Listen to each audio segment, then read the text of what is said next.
under the law, he's able to use deadly use of force if it comes to that, but not in the situation that we're seeing.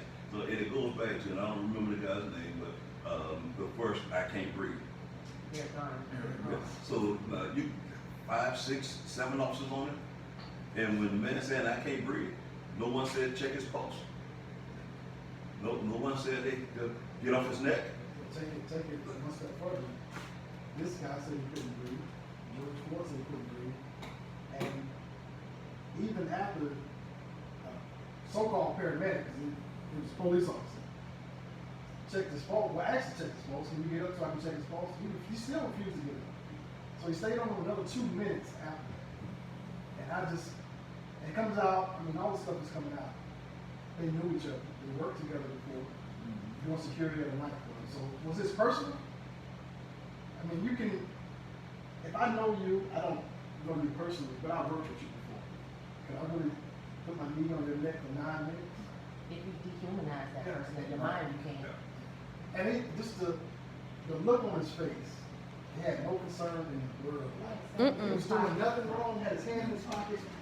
And to me, I mean, maybe I'm looking at it wrong, but he had a smirk on his face. It was almost intentional. Now I gotta come from the spiritual side, because I'm a minister. That was demonic. I believe that. That was demonic.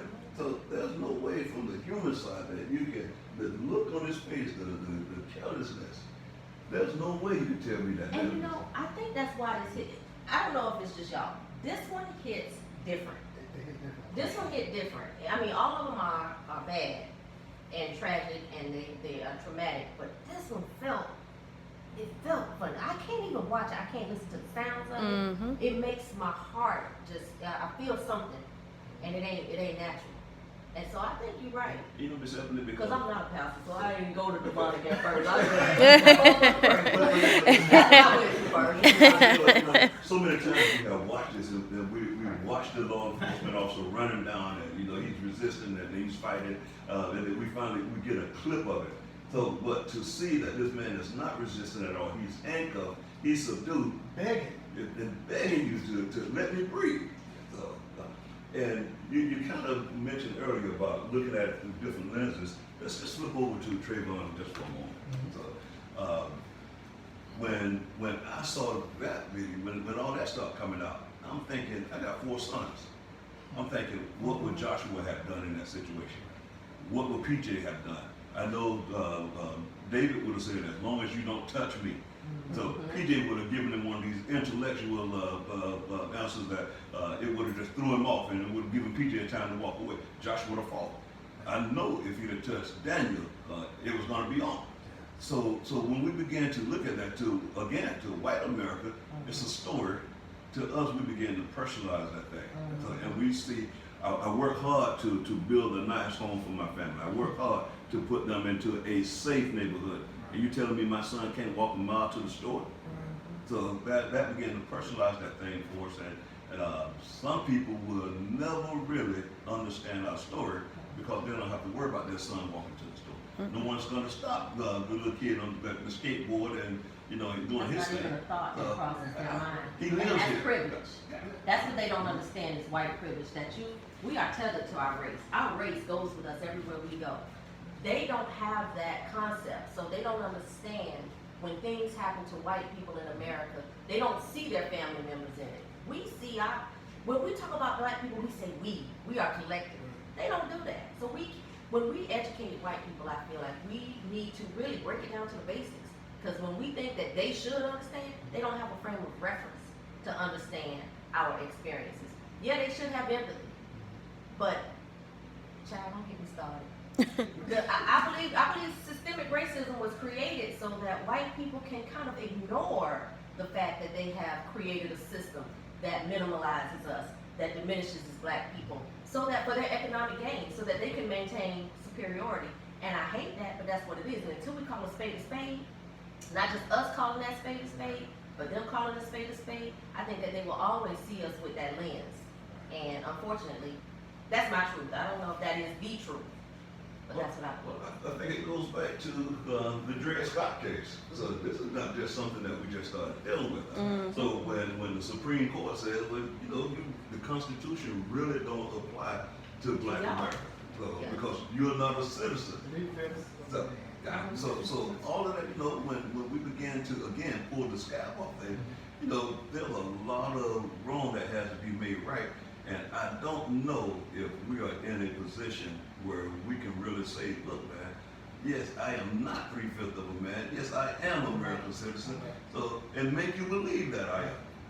So, I think I had a discussion, I don't know who in the group, chat or what, but I honestly believe in my lifetime it'll never be fair. It's definitely not gonna be equal. But I don't think we'll get to we can ask for it to be fair. But I don't think we'll ever get to where it will be equal. And I've accepted that. And I work hard every day. I try not, as far as I know, I don't do anything illegal. Even for guys that out there that do the wrong things, you have rights. And I just don't think that it'll ever be fair. And that's bad because it's supposed to be equal. But we can't even look forward to it being fair. Just fair. That's all we ask. Just be fair. And I can't even look anywhere in the near future where it'll be fair. And that's sad. It's sad. There are white people that I love dearly, that I grew up with.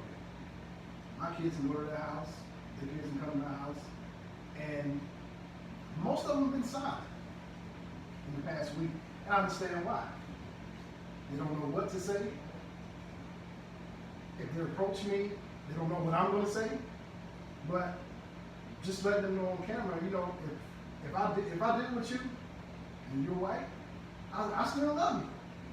You've never done anything wrong to me, some of my childhood friends, but it's just, I've had others reach out to me privately in my inbox. So you'll show your love for me in private, but when I post all these things showing how I love my people and how I think it's wrong, quiet. So that's a touchy situation with me.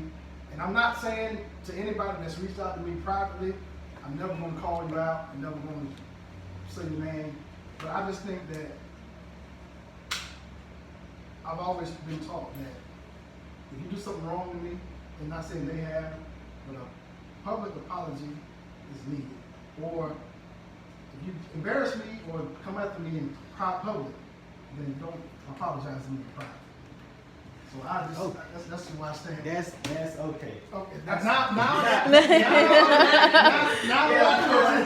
got your attention. Honestly, to me, bro, if they come to you in private, y'all relationship is private. Y'all relationship not on social media. It is. You know what I'm saying? It is though. And you shouldn't be like holding them accountable for not being able to respond, but they did reach out to you in a way that they felt was comfortable and wouldn't offend you. You know what I'm saying? They could have got up on one of your pro-black posts, your pro-black posts, that you've been posting a lot lately. Mm-hmm. But they can't agree or disagree with anything you're saying because they're not black. So all of your posts are directed at us. So you couldn't expect them to come on that post and be like, I feel your pain. They don't feel your pain. They don't understand it, just like Evan was saying. They don't know how to come at you. So I respect a man if he can pull me aside, like me and Diego, Bob, we was going at it yesterday in the post. I said, you know what? Log off, hit him up on the inbox. Yo, bro, call me. So I'm gonna talk to you like a man right here. Because he said, oh, it really shows your character that you ain't doing this and you ain't doing that. Like, hold on. Now I'm taking it as an insult. Because you don't know my character. You don't know nothing that I've been through. You don't know nothing I had to deal with. And who are you to judge my character because I'm disagreeing with you? So I hit him up, and at the end of our conversation, I said, be safe, I love you. And he said, love you too, bro. But that's me reaching out to him. That's why I couldn't agree with you on that. Because they put themselves in a situation that was comfortable for both of them. God chased them. Could it be, and I don't know if this would even be in the same ballpark, but have you ever been in a situation where someone, loved one has passed, and you really didn't know what to say? Oh, Yeah. sure. You wanted to say something, but you really didn't know what to say. Now I know some people gonna be out there like, hey, he go again. Hey, he said it not to him. No, I'm not saying it not to him. So, but there is a human side to all of this. So, like, and I'm with you. Maybe he don't know. He want to say, look, man, what's going on is wrong, but he don't know He how doesn't to. know. And I can tell you this. From my personal standpoint. Being a law enforcement officer and working around majority of white officers, I cannot really say to you that I worked with an officer who would have done what we saw this guy do to George Floyd. I just don't, there's no one in my past that I would say was so evil that I worked with that I say, well, you know, that officer could have done that.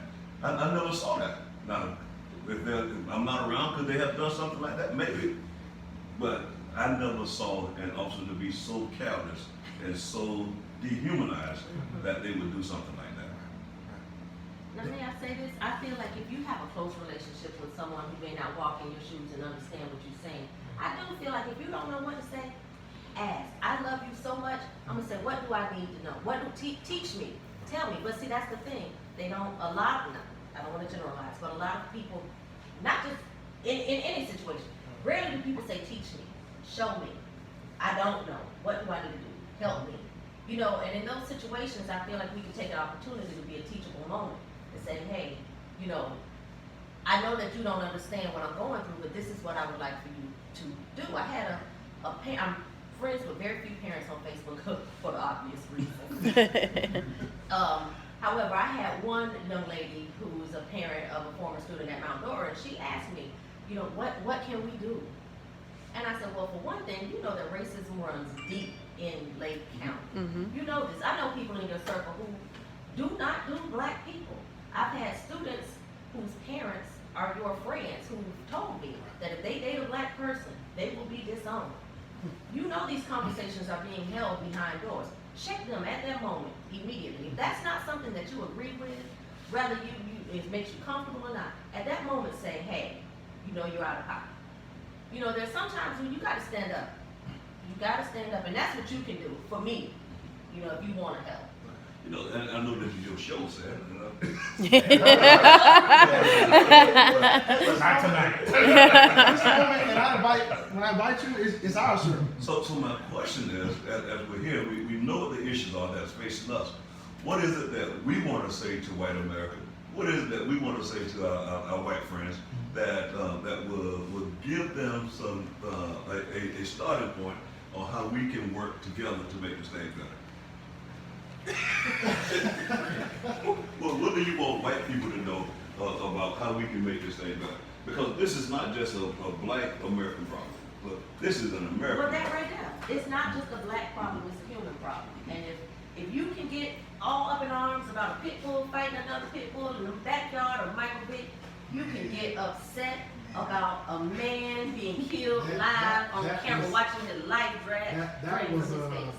and it's bad that I compared this situation to Michael Vick. And I put a post up asking who was spending more time in prison.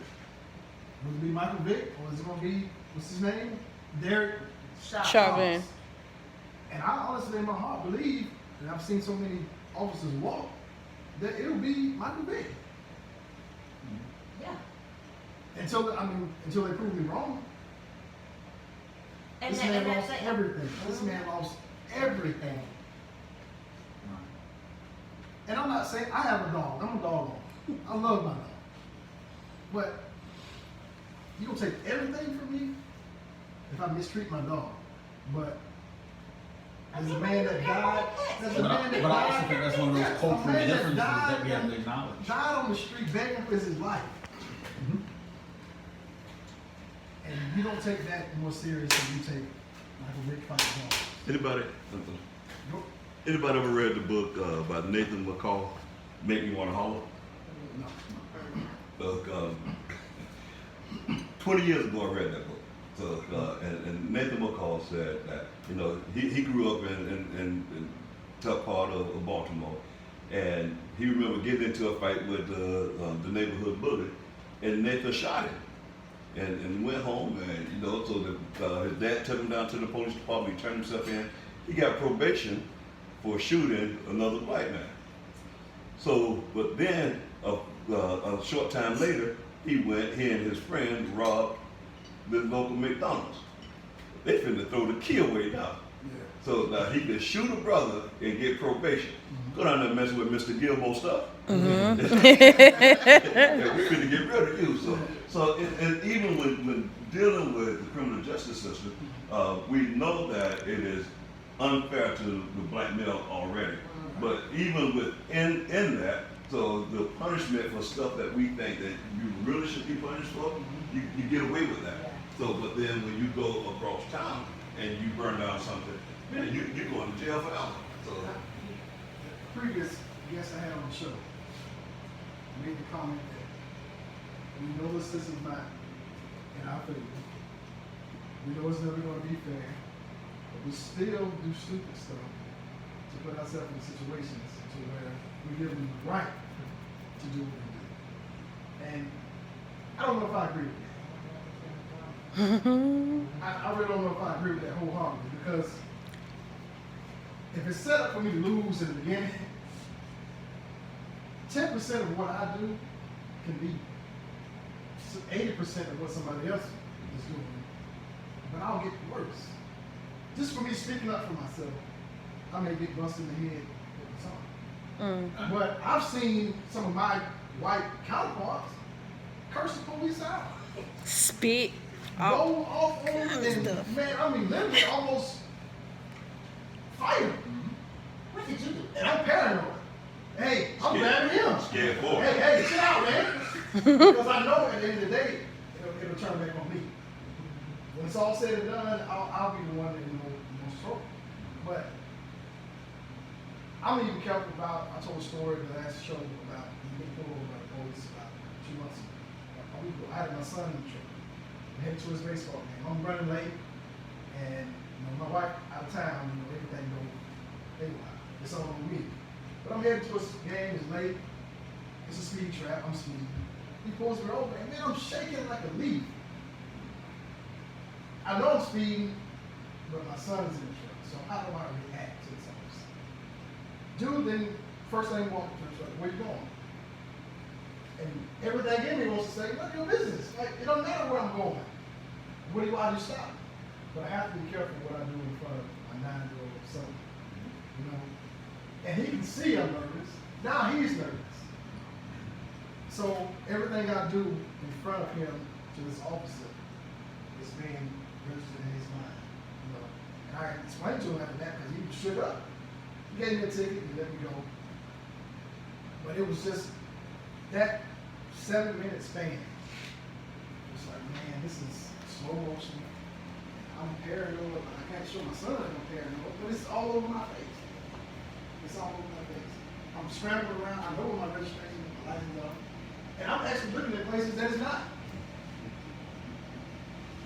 And that's unlike me. You know, I'm pretty calm in crazy situations. And I've been called, like I told you earlier, I've been called nonchalant because I don't get excited and I don't overreact.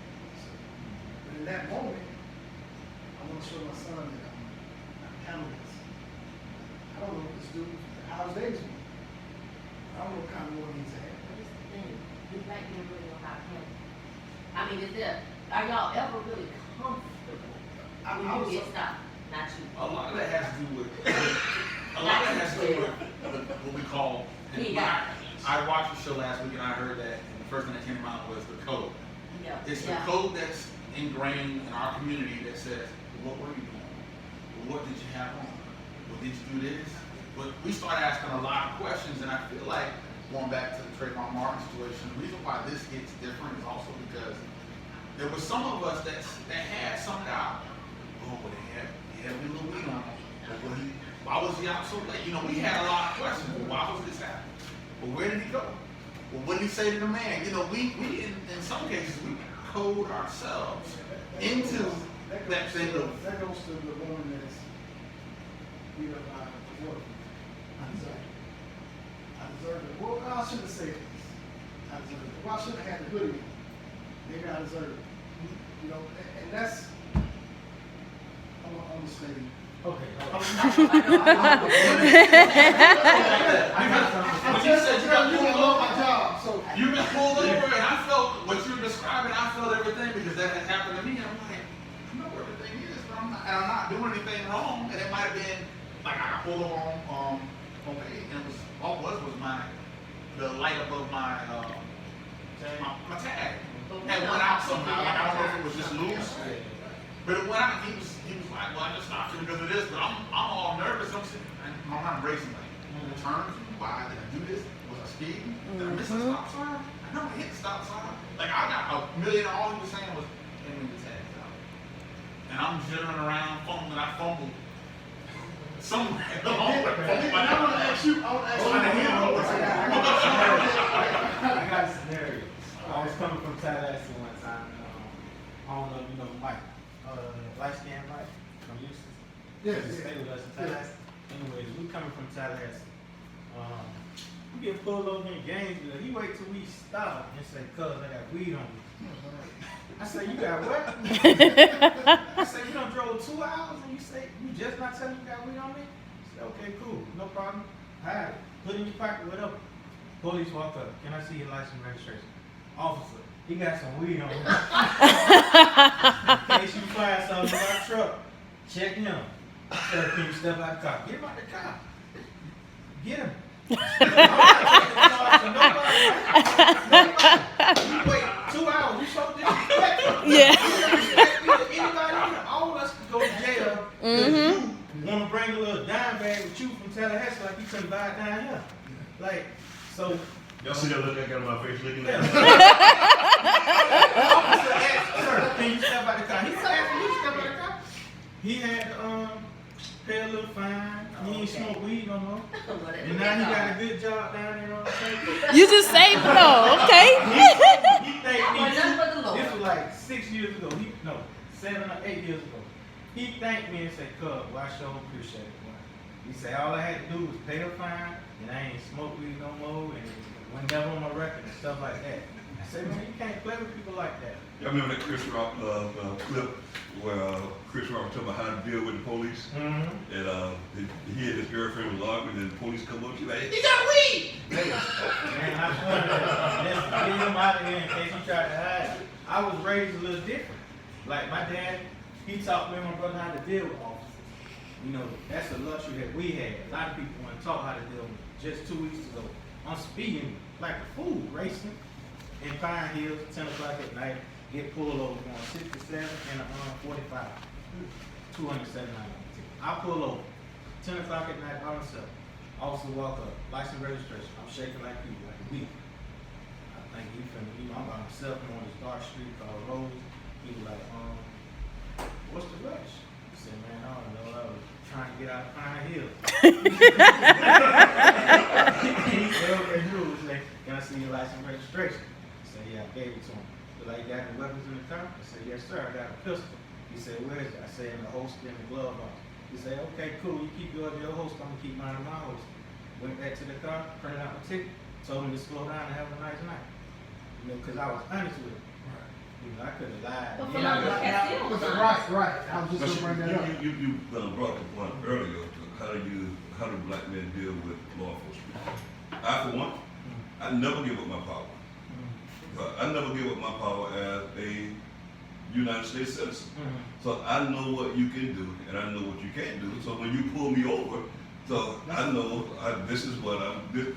So when you come to the car, I'm not acting like I'm afraid of you. That's the problem in a lot of our black males. We don't know. Yeah. I don't know. So then we have to have a conversation Right. among ourselves. And that's coming. That's coming. I got But something. but also, within that conversation, and that's something that we talked about was, and having the talk with my boys. I have 2 sons that are a little taller than average.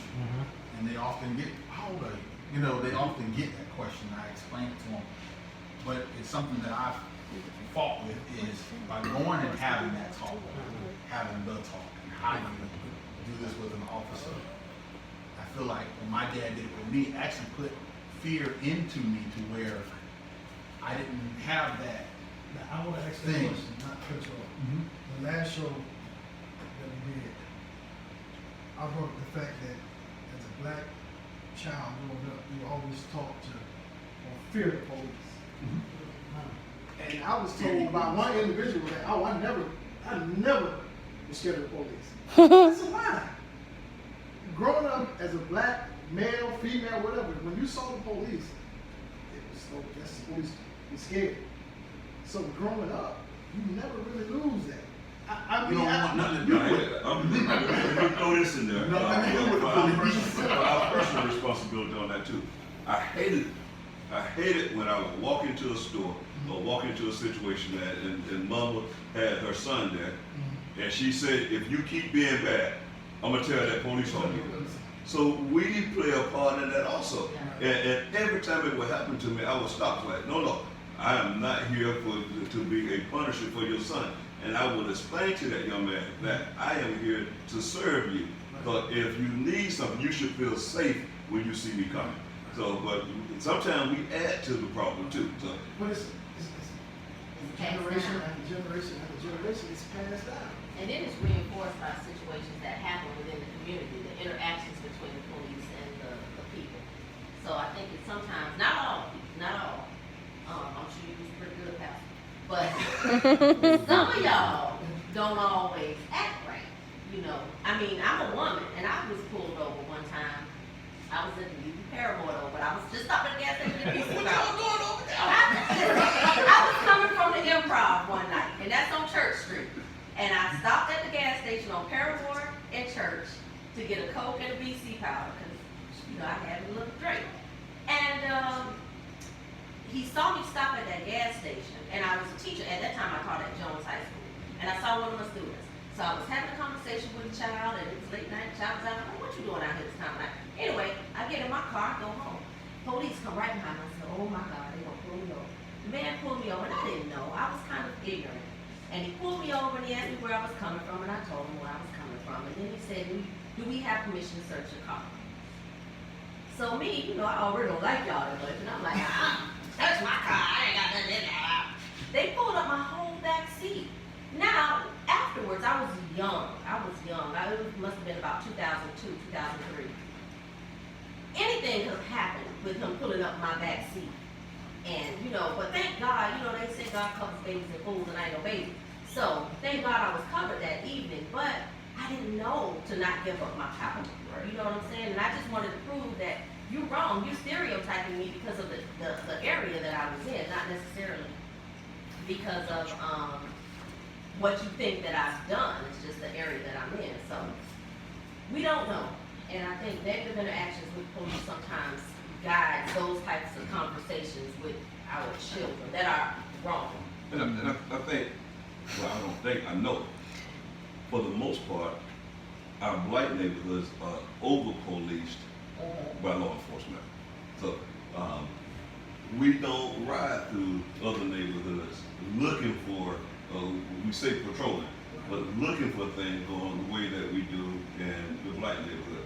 And that has been going on forever.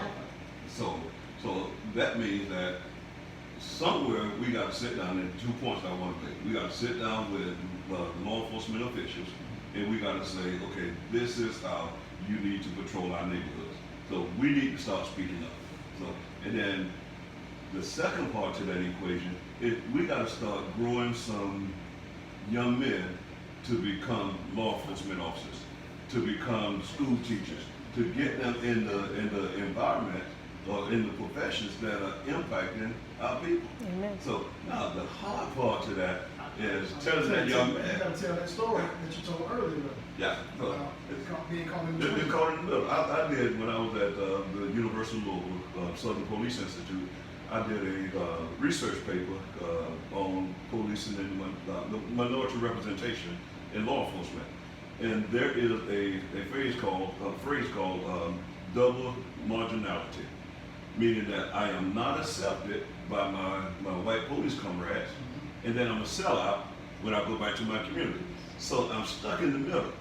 So where do I go? And if that young black officer don't have a mentor that look like him that can kind of help guide him through the situation. Many times what he'll start doing is policing his community even tougher than the other people will.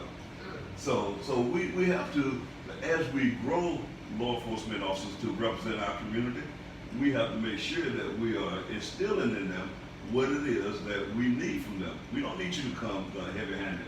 We need you to understand that when I get pulled over, so what my reactions are. I need you to understand what my wife is gonna go through when she see those blue lights behind her. So, because those lights represent different things to different people. I never forget, there was she passed away, Miss Margaret Ward. I had known Miss Ward in Leesburg. She was a community giant. Worked at the community college, big in the church. Miss Ward was who everybody looked up to. She had a tag light out one day. Look, I get behind her and I was like, well, Miss Ward got this light out, let me go ahead and let her know so I can get this thing taken care of for her. Miss Ward was 80 years old. I pulled her over. She had known me as Purnell throughout the community all those years. And when I pulled her over and I walk up to her car, she knows me. And she's shaking.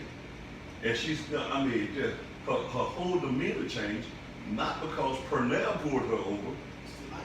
It was the lights, and it was Purnell, the police officer now, not Purnell, the community member. So, and I need for that young man to know that when you pull Miss Ward over, this is what she's going through. So you got to be a little bit more patient with her. So you get, because understand that she can't find her registration as quick as you want her to. She know where it's at, Looking at it, but it's she's scared. That's it. That's it. So we have to grow, and then we have to grow our law enforcement officers, and then we also, again, I go back to the point that we have to let law enforcement know. We got to let the police chief, we got to let the sheriff, we got to let them know this is how we want you to patrol our community. Nobody want to live in a drug-infested community, but nobody want to be hounded every time they drive out of the neighborhood.